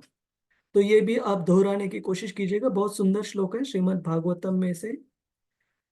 तद्वाद विसर्गो जनताग विप्लवो तद्वा सर्गो जनता विप्लवो यस्मिन् प्रतिश्लोकम् अबद्धवत्यपि यस्मिन् प्रतिश्लोकं बद्धवत्यपि नामानि अनन्तस्य यशो अंकितानि यत् नामानि यशोऽन्कितानि यत्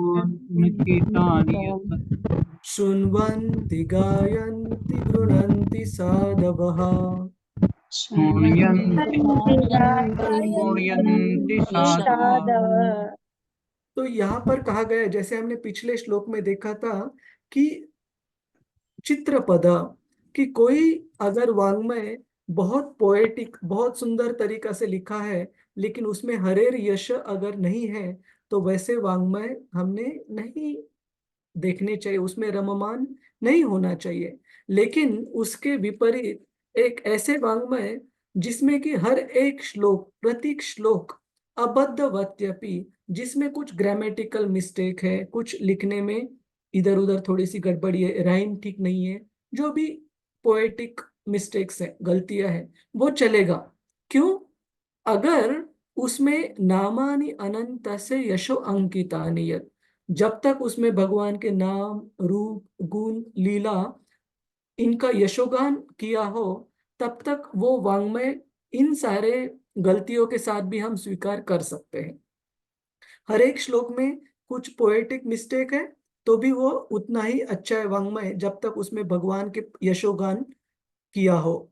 और जो साधु है, जो भगवान के भक्त है, वो इस तरह के वांग्मय को आनंद से गाते हैं, वो सुनते हैं और वो स्वीकार करते हैं, स्मरण भी करते हैं साधव।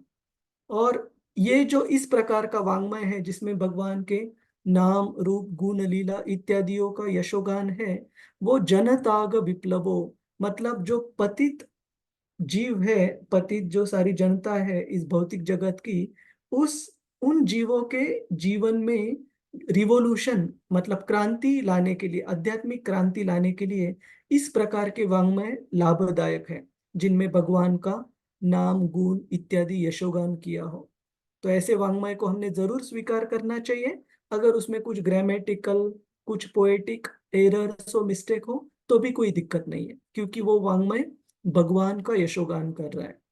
ठीक है, तो किस प्रकार के वाङ्मय को हमने स्वीकार नहीं करना है, किस प्रकार के वाङ्मय को भक्तगण स्वीकार करते, बड़े आनंद से उसको रोचकता से गाते हैं, सुनते हैं, नृत्य करते हैं, स्मरण करते हैं, इस प्रकार के वाङ्मयों का। क्लियर है प्रभु जी, माता जी? ये हरे कृष्ण। जी प्रभु जी। जी प्रभु जी। ओके, जी हम प्रभु जी। तो अगर इन प्रकार के वाङ्मयों का हम उनमें रुचि निर्माण करेंगे, पढ़ने में, गाने में, स्मरण करने में, तो फिर हमारे जो वाचो वेगम है, जो बोलने की प्रवृत्ति है, वो स्वाभाविकतः नियंत्रित हो जाएगी। उसमें अलग कुछ करने की जरूरत नहीं है। अगर हम अच्छे से श्रीमद् भागवतम, भगवत गीता, गोस्वामी जी के जो लिखित लिटरेचर्स है, पुस्तकें हैं, उनको अच्छे से पढ़ेंगे तो हमारी वाणी भी वही हो जाएगी प्रभु जी, माता जी। वो कभी बाकी जो भी मैगजीन्स रहते हैं, स्पोर्ट्स मैगजीन हो, फिल्मी मैगजीन हो, सोशल मैगजीन्स हो, वो पढ़ने की कभी हमारी रुचि नहीं रहेगी, अगर इन वाङ्मयों में हमने ध्यान दिया तो। दूसरा कहा गया है मन की चंचलता, मन की चंचलता पर नियंत्रण। हरे कृष्णा, ये कोई पढ़ना चाहेगा? नेहा माता जी, हरे कृष्णा, आप पढ़ना यस प्रभु चाहेंगे? जी। यस जी जी। हरे हरे कृष्णा प्रभु जी, दंडवत प्रणाम। धन्यवाद। मन की बेचैनी चंचलता पर नियंत्रण। यदि कृष्ण मन में मौजूद हैं तो माया के प्रभाव से मन के उत्तेजित होने की कोई संभावना नहीं है। सभी भौतिक विचारों को नकारने की यौगिक प्रक्रिया मदद नहीं करेगी। मन में शून्यता पैदा करने का प्रयास कृत्रिम है, शून्यता नहीं रहेगी। हालांकि यदि कोई हमेशा कृष्ण के बारे में सोचता है और कृष्ण की सर्वोत्तम सेवा की जाए तो उसका मन स्वाभाविक रूप से नियंत्रण हो जाएगा। हरे कृष्ण। धन्यवाद माता जी। तो ये पढ़ने के बाद जो सामान्यतः श्रील प्रभुपाद जी अनेक बार जिस उदाहरण को रेफर करते हैं, उनकी लेखन में कोई याद आता है हमें? किनका उदाहरण देते हैं श्रील प्रभुपाद जी काफी बार इस मुद्दे के ऊपर? प्रभुपाद जी उदाहरण देते हैं काफी बार, जो मुझे याद आ रहा है, श्रीला हरिदास ठाकुर जी का। जी और इनके विपरीत उदाहरण देते हैं विश्वामित्र जी का, कि विश्वामित्र इतने कठोर तपस्या करते थे, जैसे वो जाड़े के मौसम में एकदम हिमालय के ठंडी नदी के में गले तक पानी में डूबकर तपस्या करते थे, या फिर गर्मी की मौसम में रेगिस्तान में जाकर अपने चारों ओर अग्नि प्रज्वलित कर कर उसमें बैठकर तपस्या करते थे। तो बहुत कठोर तपस्या करते थे, लेकिन फिर भी जब उनकी परीक्षा ली गई, परीक्षा नहीं, उनका अधपतन के लिए प्रयास किया गया इंद्र द्वारा, तो एक नहीं दो बार वो उसमें असफल रहे। लेकिन उसके कॉन्ट्रास्ट में श्रील प्रभुपाद जी हमेशा उदाहरण देते श्रील हरिदास ठाकुर जी का, जो कि वर्णाश्रम धर्म से अगर देखा जाए तो एकदम निम्न प्रजाति में उनका जन्म हुआ था, लेकिन भगवान के स्मरण की वजह से, भगवान के नित्य स्मरण की वजह से उनका हृदय इतना शुद्ध हुआ था कि उन्होंने साक्षात माया देवी को भी इनिशिएशन, उनको भी दीक्षा प्रदान की, साक्षात माया देवी को। तो कहने का मतलब है भगवान कृष्ण का स्मरण, और वो स्मरण करने की विधि है अलग अलग, मुख्यतः भगवान का हरिनाम, हरिनाम जप करना, और दूसरा है भगवान के ऊपर जो वाङ्मय लिखे गए, विशेषतः श्रीमद् भागवतम, भगवत गीता, इनको अच्छे से पढ़ना और इनके द्वारा भगवान का हमेशा स्मरण रखना। तो ये जो विधि है, भगवान को याद कर कर मन को नियंत्रण रखना सबसे आसान, सबसे स्वाभाविक है। बाकी सारे जो अलग अलग मन को नियंत्रण रखने के उपाय हैं, वो इतने प्रभावशाली नहीं है जितना भगवान का स्मरण है। ठीक है। और कोई उदाहरण याद आता है प्रभु जी, माता जी आपको? यहाँ पर लिखा गया है कि जो प्रभुपाद जी ऑफन कोट करते थे, तो उसमें तो श्री हरिदास ठाकुर जी का उदाहरण बताया। और कोई उदाहरण किसी को बताना है इसमें? प्रहलाद महाराज। देखिए, प्रहलाद महाराज तो कभी उनको मन के नियंत्रण के लिए ज्यादा प्रयास करने की जरूरत थी नहीं, क्योंकि वो तो 2400 घंटे भगवान विष्णु के ऊपर उनका ध्यान केंद्रित था, है ना। तो of course Prahlad Maharaj that way is true, क्योंकि वो माया शक्ति से कभी प्रभावित नहीं हुए और भगवान विष्णु में ही हमेशा तल्लीन थे। लेकिन माया देवी के साथ उनको कभी उस स्तर पर परीक्षा नहीं देनी पड़ी उनको। एनीवे, हम आगे बढ़ते हैं। वाचो वेगम मनसा क्रोध वेगम, तो तीसरा है क्रोध के ऊपर नियंत्रण रखना। और ये बहुत बहुत जरूरी है प्रभु जी, माता जी, हमें समझने के लिए। हम क्रोध को पूरी तरह से नहीं रोक सकते, लेकिन अगर हम केवल उन लोगों पर क्रोधित होते जो भगवान या भगवान के भक्तों के प्रति निंदा करते हैं, तो हम कृष्ण चेतना में अपने क्रोध को नियंत्रित करते हैं। ये कहना आसान है, लेकिन हमें बहुत बहुत ध्यान रखना चाहिए इस अनर्थ का, क्रोध का। क्यों? क्योंकि क्रोध एक ऐसी चीज है, मैंने ऑब्जर्व किया है जीवन में, कम से कम समय में ज्यादा से ज्यादा नुकसान कर सकती है।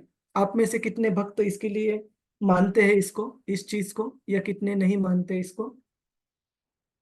जी प्रभु जी। है ना कि हम देखते, हम अगर क्रोधित हो जाते हैं, किन्हीं गिने चुने क्षणों में हम ऐसे कोई बात कह बैठते हैं जिसका हमें पश्चाताप पूरे जीवन रहेगा, है ना। और उस कहीं सुनी से, कभी गलत बात कहने से कभी कभी जो निकटवर्तियों से संबंध है, पूरे जीवन भर दुरुस्त करने में भी वो समय कम रह जाता है।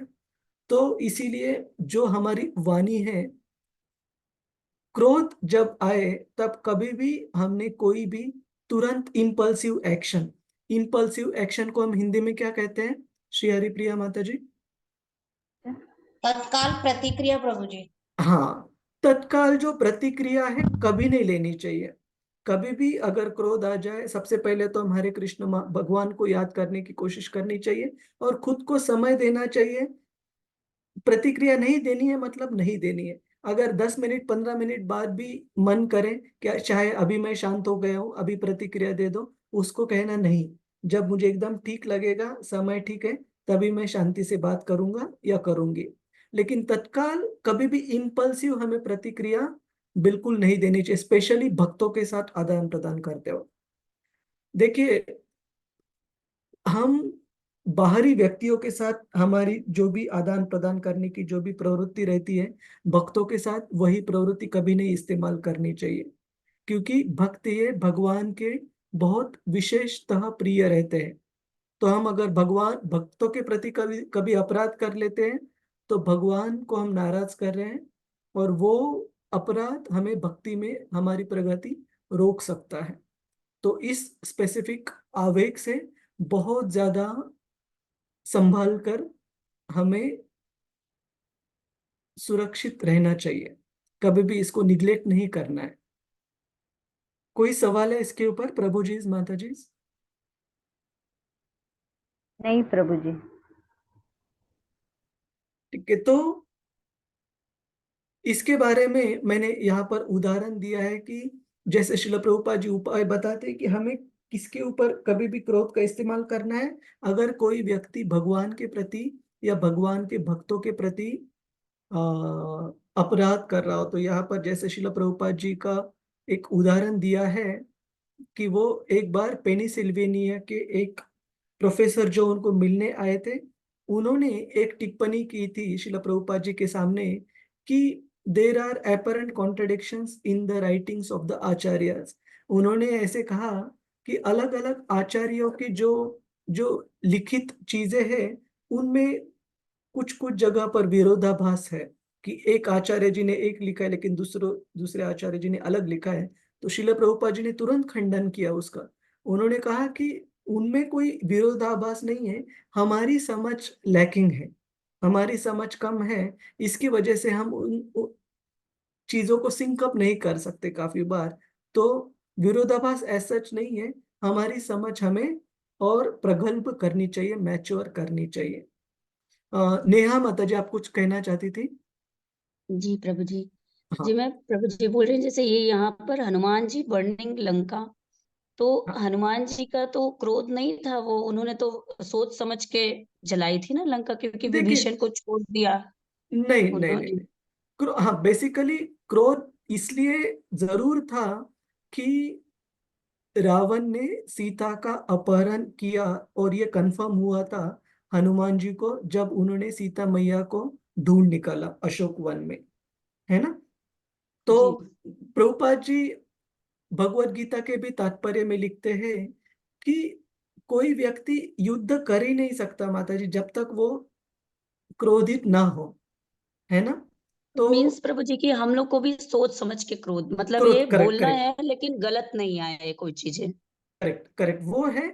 और दूसरा ये, मैंने और एक भक्त, वरिष्ठ भक्तों से एक बहुत अच्छी सी सुनी है, श्रीमान राधेश्याम प्रभु जी से एक बात मैंने सुनी है उनके क्लास में।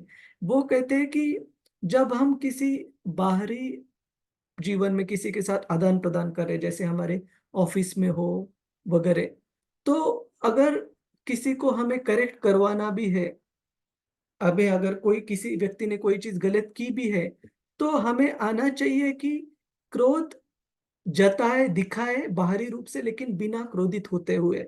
ये तो बहुत बड़ी कला है कि समझो बच्चों को आपको कभी करेक्ट करना है, तो बच्चों को ऐसे दिखाओ कि आप क्रोधित हो गए हो, लेकिन आप क्रोधित अंदर से मत होइएगा।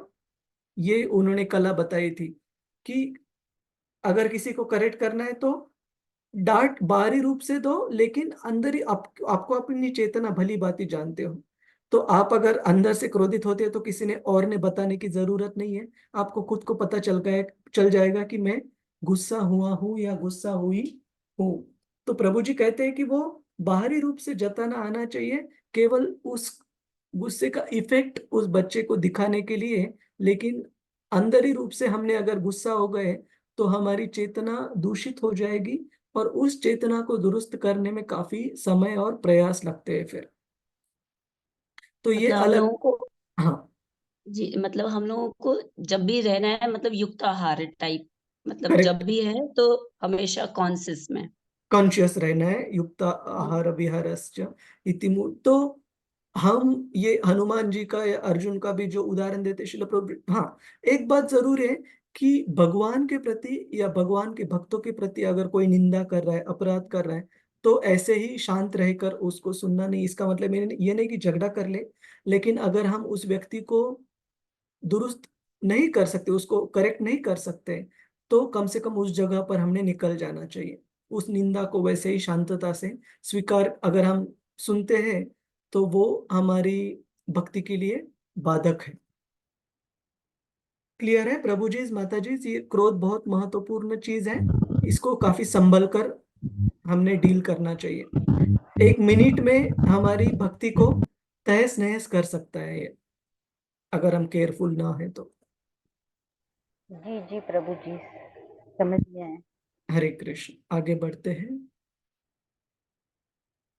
वाचो वेगम जीवा वेगम, सॉरी, वाचो वेगम मनसा क्रोध वेगम।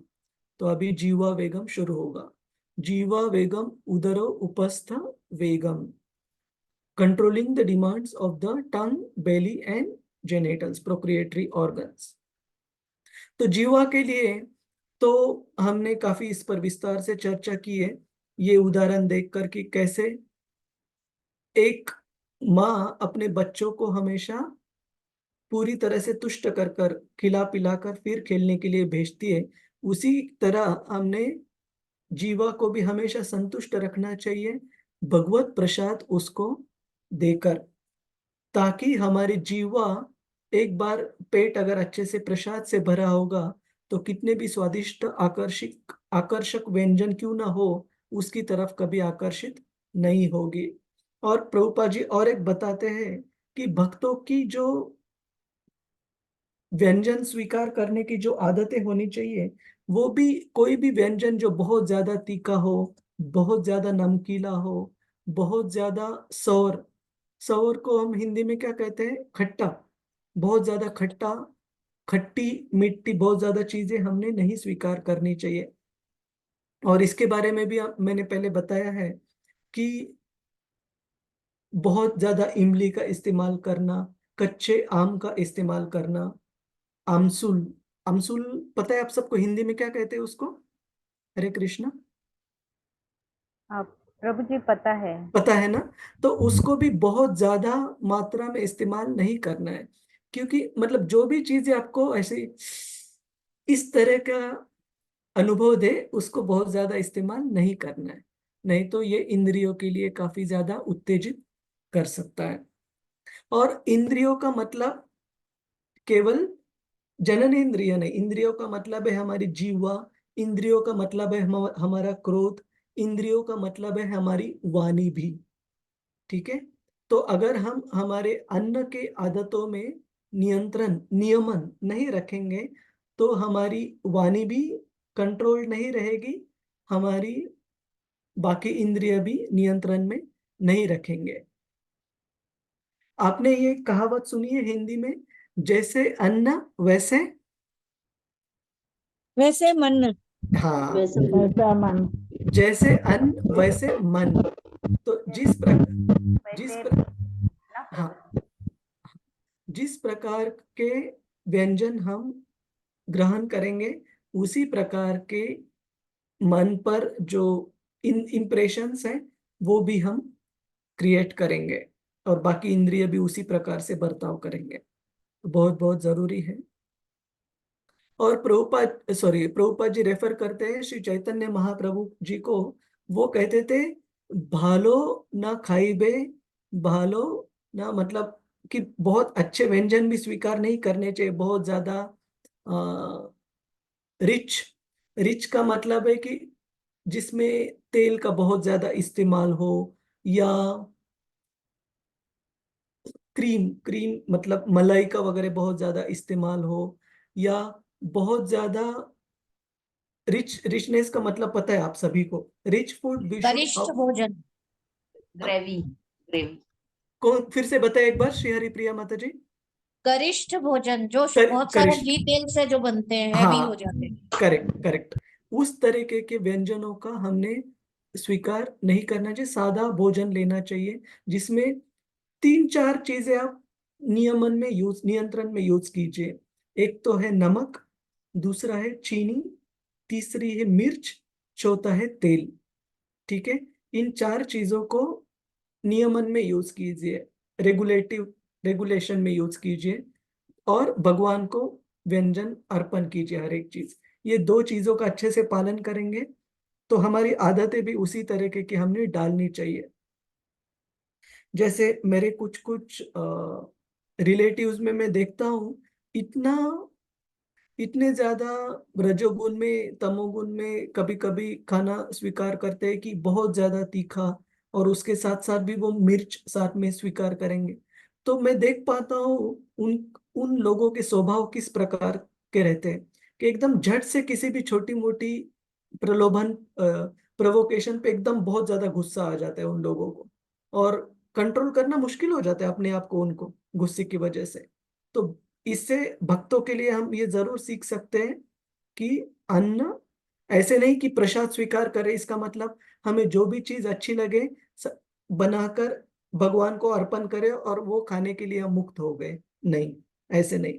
भगवान को भी भोग बनाते वक्त हम बहुत ज्यादा करिष्ठ, जैसे अभी श्री हरिप्रिया माता जी ने कहा कि बहुत ज्यादा एक्सट्रीम इन चीजों का इस्तेमाल करके हम व्यंजन नहीं बना सकते। ऑफ कोर्स ये थोड़ा ज्यादा एक्सट्रीम लग सकता है, लेकिन आपकी जानकारी के लिए बताता हूँ कि 2010-11 में जब मैं पहली बार टोरंटो गया था और वहां पर सेटल होना था, तो जाने के बाद पहले 1 महीना मैं मंदिर में रुका था। और मंदिर में रुकने के बाद मेरी सेवा थी श्री जगन्नाथ बलदेव सुभद्रा जी के लिए अर्ली मॉर्निंग, मतलब नहाकर मंगल आरती से भी पहले उनके लिए भोग बनाना, मॉर्निंग भोग जो बनता है वहां पर खिचड़ी और ये बनाते थे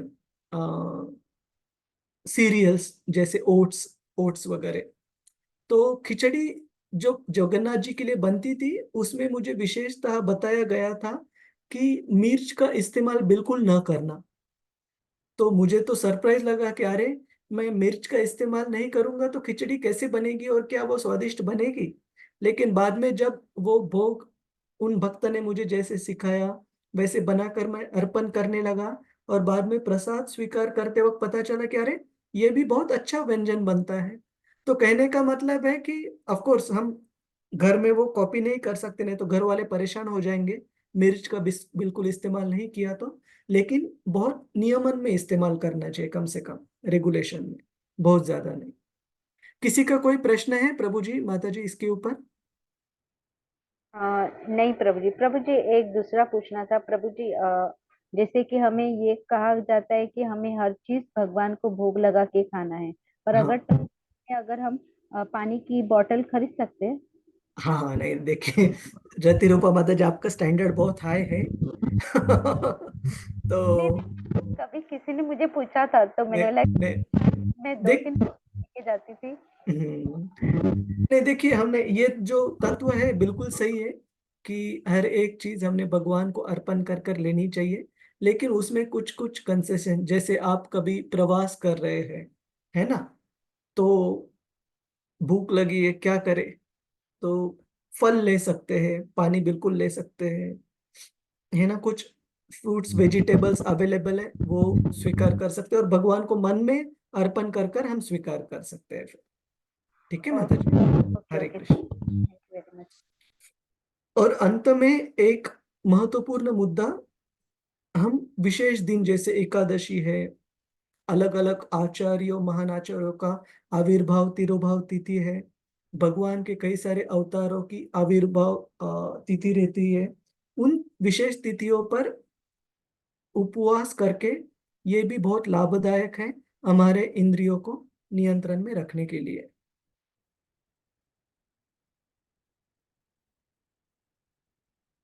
जननेंद्रियों का उनके ऊपर नियंत्रण, इनके लिए श्रील प्रभुपाद जी कहते हैं कि अंतरराष्ट्रीय कृष्ण भावनामृत संघ में हम भक्तों को एडवाइस करते हैं कि गृहस्थ आश्रम का जो उद्देश्य है वो केवल और केवल कृष्ण भावना भावित बच्चों को जन्म देना है, नहीं तो हम प्राणियों के तरह जीवन नहीं जीते हैं। तो हम आगे बढ़ते हैं।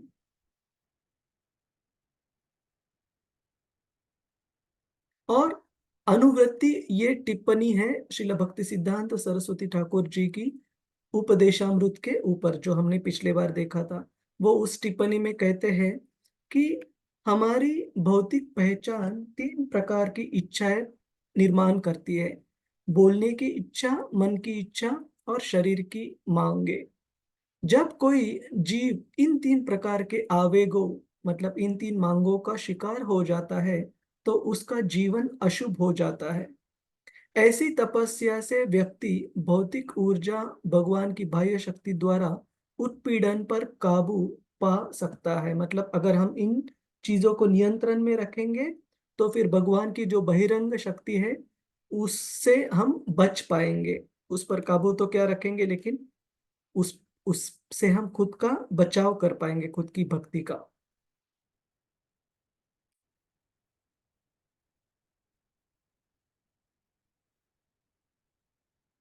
श्री उपदेशामृत के पाठ 1 से आपने जो समझा है उसके आधार पर एक संक्षिप्त प्रस्तुति, मतलब प्रेजेंटेशन दे कि हाँ, तो इंद्रिय नियंत्रण के सही साधन हमने अभी चर्चा की।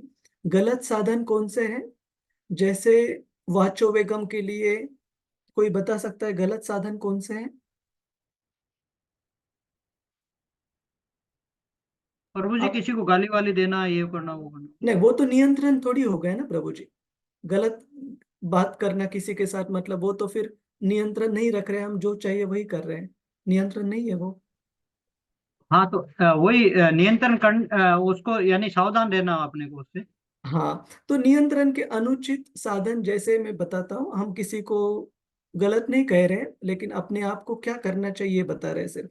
जैसे अलग अलग कुछ पंथ है, उसमें मौन मौन को धारण करते हैं, वाचो वाचो वेगम को नियंत्रण करने के लिए, जीवा को नियंत्रण करने के लिए। लेकिन क्या वो प्रभावशाली है? नहीं। क्यों? क्योंकि आप जीवा को नियंत्रण करने की कोशिश कर रहे हो मौन धारण कर कर, लेकिन जो मन में विचार है उसको अगर नहीं बदलेंगे तो किसी ना किसी समय वो एक स्प्रिंग एक्शन दिखलाएगा। स्प्रिंग एक्शन का मतलब है, जब भी कोई गुस्सा हो जाएगा तो इतना ज्यादा बोल जाएगा कोई भी चीजें जो कि नहीं बोलनी चाहिए। तो ये सही साधन नहीं है, क्योंकि इससे केवल बाहरी रूप से हम उसको नियंत्रण करने की कोशिश कर रहे हैं। उसी प्रकार से बाकी इंद्रियों के लिए भी बाहरी रूप से केवल नियंत्रण करने की कोशिश करेंगे तो वो प्रभावशाली नहीं होगा। शास्त्र हमें बताते हैं, हृदय शुद्धिकरण के साथ साथ भगवान के स्मरण के साथ साथ इंद्रियों का नियंत्रण वो सही तरीका है। केवल बाहरी रूप से, कृत्रिम रूप से नियंत्रण करेंगे तो वो स्प्रिंग एक्शन हो जाएगा। स्प्रिंग जब हम दबाते हैं तो क्या हो जाता है, और ज्यादा प्रेशर से बाहर आती है। उसी तरह हमारे इंद्रिय भी वैसे ही रिएक्ट करेंगे अगर हम किसी कृत्रिम तरीकों से उनको बाहरी रूप से नियंत्रण करने की कोशिश करेंगे। क्लियर है प्रभु जी, माता जी, ये चीज? जी प्रभु जी, यानी प्रभु जी हमें दबाना नहीं है, हमें उसको सिर्फ भगवान के नाम गुण में कन्वर्ट करना है। हाँ, भगवान के सेवा में उसको जोड़ना है, एंगेज करना है। ठीक है, हरे कृष्ण। तो हम आज यहाँ पर कंक्लूड करते हैं।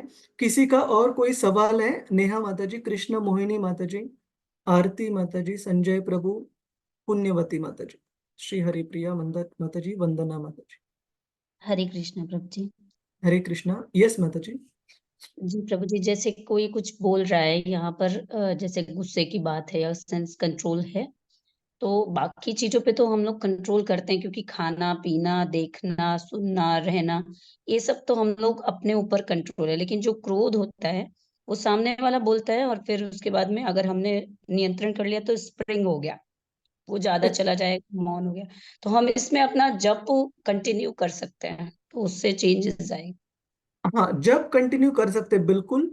और क्रोध के लिए जैसे मैंने कहा कि इम्पल्सिव एक्शन नहीं लेनी है, थोड़ा रोकना है, थोड़ा रुकना है। क्योंकि क्या हो जाता है, मैंने एक चीज काफी बार ऑब्जर्व की है कि जब हम क्रोधित हो जाते हैं, हमारा विवेक जो है, विवेक मतलब क्या सही है क्या गलत है, ये सोचने का स्तर, ये हम विवेक खो बैठते हैं जब हम गुस्सा हो जाते हैं। और वो विवेक एक बार खो गया तो हम क्या बोलेंगे क्या करेंगे इसके ऊपर हमारा भी नियंत्रण नहीं रहता। तो एक भक्त को चाहिए, कभी भी कोई कुछ बोल भी देता है तो जैसे आपने कहा, एक तो मन में हरे कृष्ण महामंत्र जपने की कोशिश कीजिएगा और शांतता से उसको स्वीकार कीजिए, एब्सॉर्ब कीजिए। प्रभुपाद जी अलग अलग मीन्स बताते, प्रभुपाद जी कहते हैं कि क्या पता हमने शायद उस व्यक्ति के प्रति कुछ अपराध किया हो इस जीवन में या पिछले जीवन में भी, जिसकी वजह से हमें वो व्यक्ति काफी कठोर शब्द इस्तेमाल कर रहा हो या अपमानित कर रहा हो। तो भक्त कभी भी शांति से उसको स्वीकार करता है, तुरंत उस पर गुस्सा नहीं करता या रिएक्ट भी नहीं करता है। ठीक है, जी प्रभु जी, हरे धन्यवाद कृष्ण। प्रभु जी। श्री हरि प्रिया माता जी। हरे कृष्णा प्रभु जी। प्रभु जी रिकॉर्डिंग बंद कर देते। हाँ हाँ, एक मिनट रुकिए।